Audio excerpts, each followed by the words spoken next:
Bismillahirrahmanirrahim. Thank you, Natalie. Dean Amani Jamal, Senior Leadership of the University, United States Ambassador to the Maldives, His Excellency Hugo Yon, dear students and faculty members. Thank you for your warm welcome. If you have ever bought a product which was delivered through global container shipping, there's a good chance it came through my neighborhood. If you have ever operated a machine which consumes imported oil, there's a good chance that it went through my neighborhood. And if you have ever gazed at idyllic scenes of island life described as heaven on earth, it's very likely that you were looking at my neighborhood. I came from a small island nation in one of the most strategic parts of the world. As every student of politics knows, the size of a country and its impact are not always the same. But the Maldives wasn't always recognized for its strategic importance. It has been and is undergoing a rapid transformation. Let me take you back just a few decades, 59 years to be precise. The Maldives had just regained its independence. We were a young and an impoverished nation. Not many people had even heard of the Maldives. In fact, when we submitted our application to the UN, some delegations had to reach for their almanac to search for the country. Today, the story is a bit different. The Maldives, by any measure, is a development success story. Our white sandy beaches, our clear blue waters, the gardens of life under our seas are known to the world. We are a strengthening democracy, striving for resilience. I assumed office as the president of Maldives last November. I made a pledge to the Maldivian people that I will, God willing, transform the country into an inclusive and prosperous society. It wasn't too long ago that I was in your seats as a student. As Natalie mentioned, I obtained my doctorate degree in civil engineering across the pond in Britain, at the University of Leeds, and before that, I did my degree and master's from the same field at University College London. It was a time I cherished deeply. I was very happy to be at a university. I'm very happy to be at a university environment again. This time at one of the highest ranked academic institutions in the world. The haven where Einstein made so many thought experiments. The lab where some of the most brilliant minds turned entrepreneurial ideas into reality. Hence, I thank Princeton for this opportunity to speak here today. It is indeed an honor. Princeton University and its School of Public and International Affairs are a beacon of the principles of governance and society admired around the world. Principles of equality, justice, and respect for basic human rights.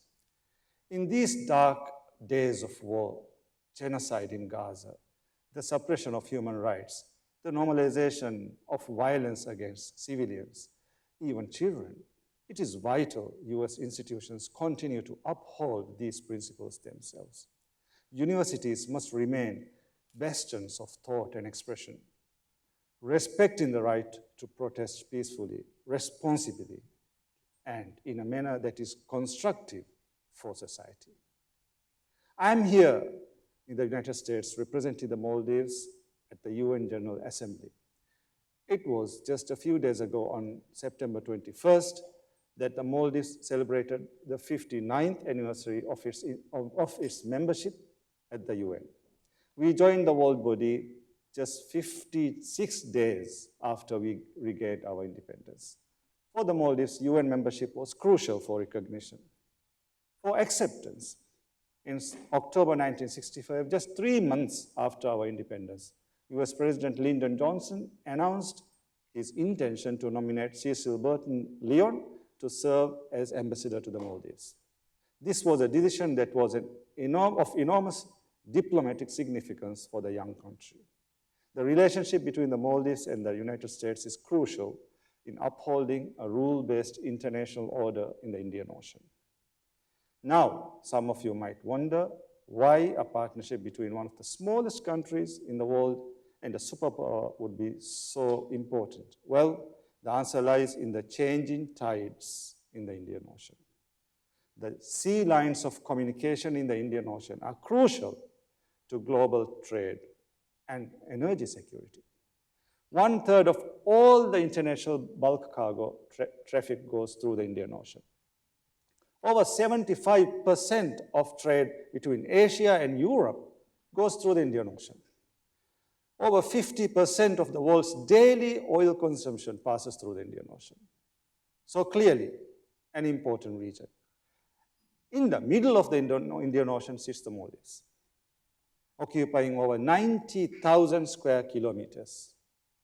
The most frequent routes in the Indian Ocean are either passing through the Maldives or just above it.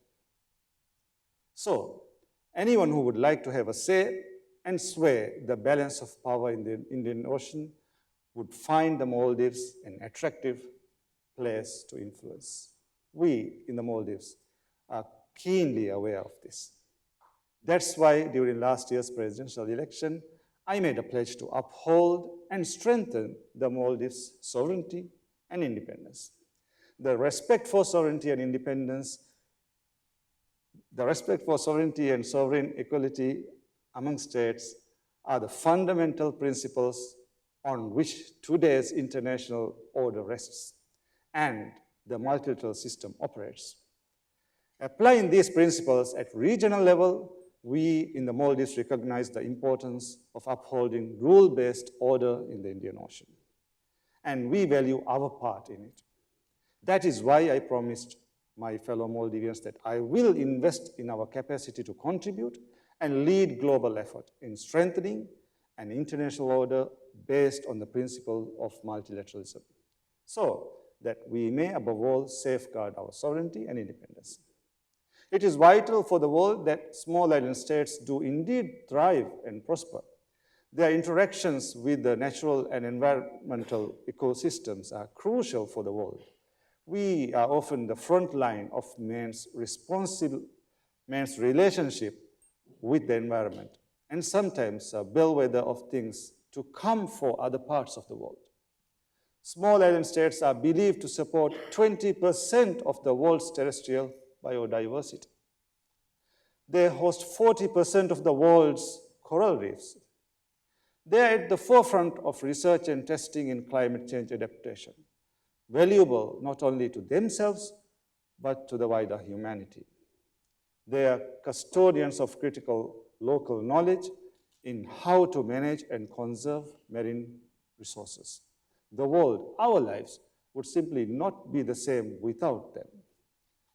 Since I assumed office, the Maldives has stepped up its advocacy for immediate action in managing the climate crisis and reforming the international financial architecture to help small island developing states known as SIDS access climate adaptation finance at affordable rates. The Maldives was privileged to co-chair the intergovernmental negotiations which helped SIDS for the next 10 years, the program of action for the next 10 years. We have forged a constructive partnership with the Secretariat of the UN Conference on Trade and Development to help SIDS in building their productive capacity. And we will continue to leverage the Maldives leadership that gains respect and is increasingly relevant and resilient. We seek to achieve these objectives by first diversifying our economy. We'll expand our sources of revenue. To do that, we are seeking and attracting more foreign investment into the country. To facilitate that, I've already taken steps to reform the foreign investment promotion and protection regime. Last month, the Maldives Parliament passed a new Foreign Investment Act. We are embarking on a digital transformation program and the use of artificial intelligence. We are supporting micro, small, and medium enterprises through small loans, specially targeted towards the youth, women, and disabled persons. We are expanding our tourist source markets. Last year, the US was the 6th largest market. This year, we target to welcome more than 2 million tourists to our country.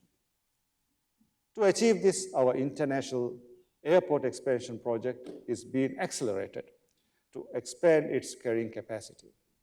Second, the Maldives will amplify its leadership and advocacy for stronger action to prevent a climate disaster. The Maldives is synonymous with environmental conservation efforts, sustainability, and climate action. We've been sounding the alarm of sea level rise for decades. The Maldives initiated and hosted the very first international conference on small states. That gathering adopted the 1989 Mali Declaration, which identified specific actions to slow down global warming. We've stepped up and increased our ambitions on climate action since. We are on track to generate 33% of our electricity through renewable energy by 2028. We are experimenting with floating solar panels and investing in better waste management as well. We are planning to develop smart, climate-friendly, and sustainable urban centers in various parts of the country. This includes the development of a new island called Ras Malé, which would become an eco-city, a smart city where innovation will thrive. With the Ras Malé initiative, we are also transforming our society into one where women and youth play the lead roles in driving the economy and in nation building.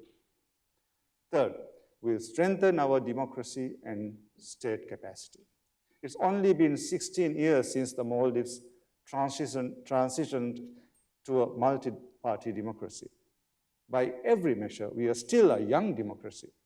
Our institutions need to be mature further. Our government, our society, and the entire system needs to be free from corruption. And this work is continuing, especially with the support of our partners, such as the United States.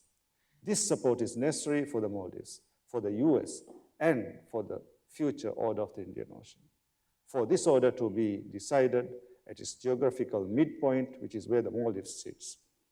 It is indeed the place where the destinies of the Indian Ocean and that of the major trade routes of the world will be decided. A prosperous, strong, and fiercely independent Maldives is important to us all and everyone. I thank you.